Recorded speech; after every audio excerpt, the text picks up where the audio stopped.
Now this video is really worth watching. Welcome to The Explainer. Today, we're looking at a perspective that completely flips the script on the Ukraine war. Now, our goal here isn't to say who's right or wrong.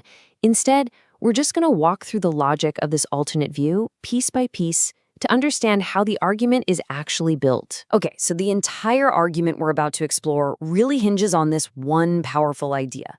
Think of it as a reverse Cuban Missile Crisis. Back in 1962, the U.S. saw Soviet missiles in Cuba as an unacceptable existential threat.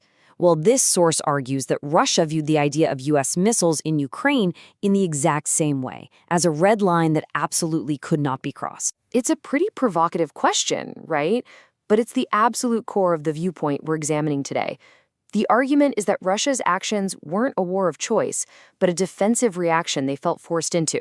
So let's actually dig into the evidence this source presents to back that up. First up, let's really get into this whole reverse crisis analogy, and we'll start by looking at the leadership involved. This quote really gets right to the heart of the comparison.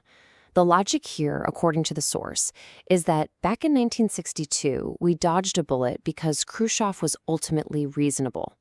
But it then claims that this time a peaceful outcome was basically impossible because, from its perspective, the U.S. was completely unwilling to negotiate on Russia's core security demands. Okay, next up is the timeline. Because according to this viewpoint, the war didn't just kick off in 2022, it started years earlier. So here's the source's timeline of how things escalated. It all starts, they say, back in 2010, when Ukraine's president rejected aligning with the U.S. This, it claims, led directly to a U.S.-orchestrated coup in 2014. And in the aftermath, well, this analysis makes a very strong claim that the new government began an ethnic cleansing program in the pro-Russian parts of the country. To back this up, the source points to things that it claims both NATO's chief and Ukraine's president have said, statements that supposedly confirm a 2014 start date. This is presented as key evidence, kind of like a gotcha moment, that the official Western timeline is just wrong. All right, Section 3, let's talk about public opinion. How did this alleged change in government affect what people on the ground actually thought? This is backed by polling data. The source cites this 2010 Gallup poll to make a really specific point. Before the 2014 change of government, more Ukrainians actually saw NATO as a threat than saw it as protection. So the argument is that being pro-NATO wasn't the country's natural default position at all. Now, this is where it gets really interesting, according to the source. This is the pivot point.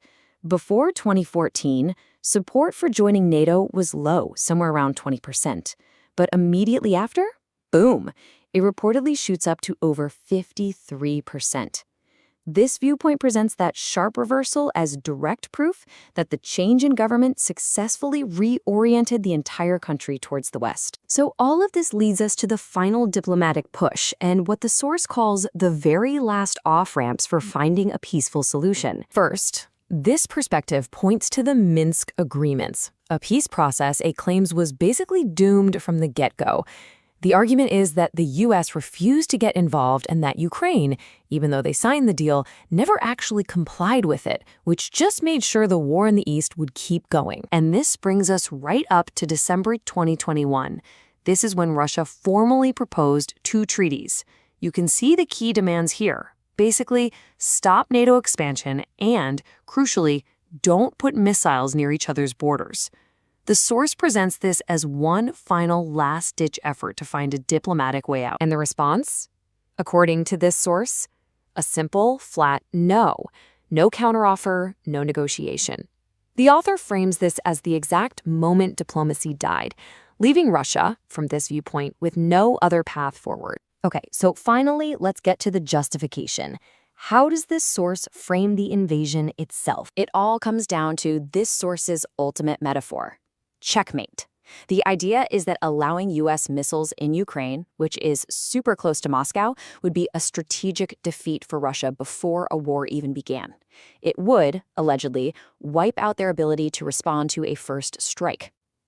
Game over. This quote really captures the source's unambiguous conclusion. From its perspective, Russia had to act to prevent this strategic checkmate. The argument places the ultimate blame on the U.S. for creating what it describes as a totally impossible security situation for Moscow. So why does this narrative feel so unfamiliar? Well, the source has a direct answer. It claims you're not supposed to hear it. The argument is that the mainstream media is basically designed to deceive the public and will not report any story that contradicts the official government line. And so we end here. This explainer has laid out a really detailed, alternative story, one of a defensive reaction to what it saw as a looming checkmate. Now, whether you find this viewpoint credible or not, it forces a really difficult question. When you're faced with two completely opposing narratives like this, how do we, as individuals, even begin to find the truth?